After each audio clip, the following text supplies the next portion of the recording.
Hundreds of mourners crowded the streets of London today, holding hands and placing flower bouquets in memory of the men, women, and children whose lives were struck down prematurely last week during that devastating terrorist attack on Apex Center.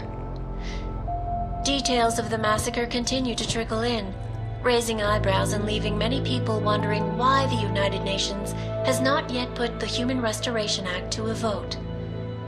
Earlier today, I spoke with Santos CEO Nathaniel Brown, who was in the Apex Convention Center when the augmented extremists attacked.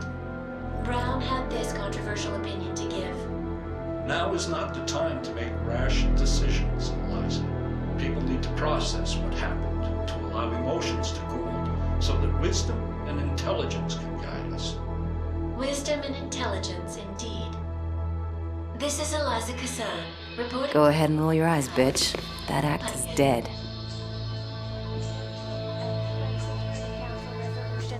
Even after everything that happened, those delegates you saved stonewalled the vote at the Security Council. Janus says it'll never get its support back. That's one victory, at least. Adam, I'm sorry. It was an impossible situation, but you had to choose. I know you didn't make the decision lightly.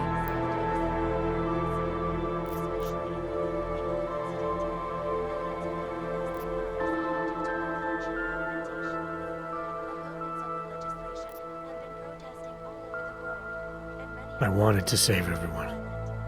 I just couldn't make it work. That piece of shit legislation is gone because of you. We Augs have a fighting chance again. ARC's gonna take a hit for this, a big hit. But the Juggernaut Collective is already working on fixing it. Doing what? Spreading the truth about Garm and who really attacked in London.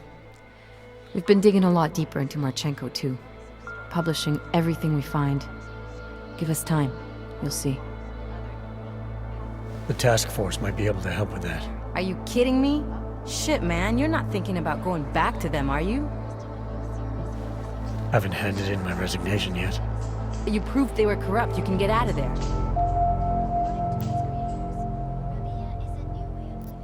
Not everything the task force does is smoke and mirrors. They can make a difference, and some of them really want to. Like Miller? Miller was a good man, a good cop. Stuck between a rock and a hard place. Maybe if I'd realized it sooner. My point is, I'm sure there are others like him in the unit. If I stay, maybe I can get their help. This sucks. I was looking forward to getting out of this city. Janus will be relieved, though. He's been looking for an angle to get us closer to Manderley and Page. I'm sure I can find one for him. But Alex, tell him I need to meet with him first. In person this time.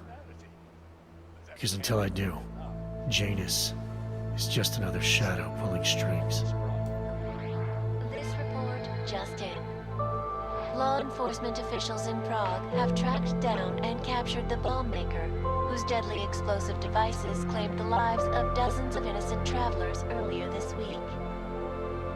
The woman, an ex-army demolition specialist named Alison Stanek, appears to be a religious fanatic and leader of the tech cult group, Church of the Machine God. Police arrested her and several of her followers inside the cult's headquarters, following an extensive investigation. If you ask me, folks, that is some very good news indeed. A coroner's report released in Prague today offers shocking new insight into the death of Dr. Talis Rucker, former leader of the Augmented Rights Coalition. Apparently, the primary cause of the doctor's death was the exceedingly high level of alcohol found in his system. No other toxins were present, nor were there signs of any suspicious activity. Sources close to Rucker tell me he had been struggling with alcoholism ever since becoming a public figure.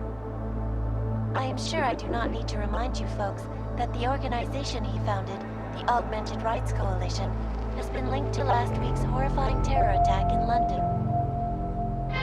It seems not so long ago that Dr. Tallis Rucker was on this very program, trying to convince all of us that his Augmented Rights Coalition was a non-violent organization. Today, of course, we are all a little bit wiser. It did not take long for ARC to reveal its true colors once Dr. Rucker was dead. Since last week's attack, the United Nations has officially labeled ARC a terrorist organization. As we speak, brave state police officers in the Czech Republic are raiding ARC-controlled compounds inside the Udalek complex. Here is an example of the defiance they are encountering.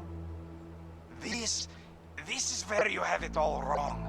Wrong. ARC was framed. You people, you don't see, you don't realize that Viktor Marchenko was not ARC. He was trying to kill ARC, kill the cause. But he has failed. We are strong, we are innocent, and we will not be used as pawns by rich, scared men who want to make us less than human. I am sorry, young man, but methinks thou doth protest too much.